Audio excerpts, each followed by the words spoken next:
இன்னைக்கு நம்ம பார்க்க போற டாபிக் வந்து dimensional formula for potential difference. இப்போ பொட்டன்ஷியல் டிஃபரன்ஸோட டைமென்ஷன் தெரியணும்னா நம்மளுக்கு அதோட ஃபார்முலா தெரியணும். இப்போ அந்த ஃபார்முலா வந்து the V equal to W by Q.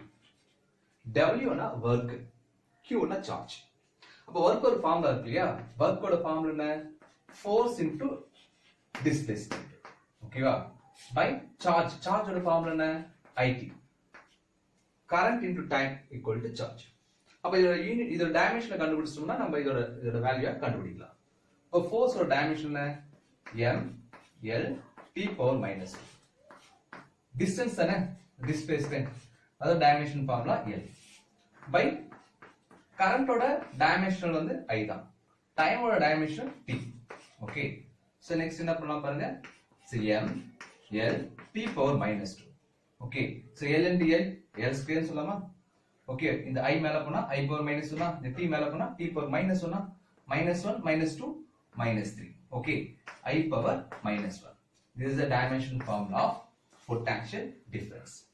Thank you.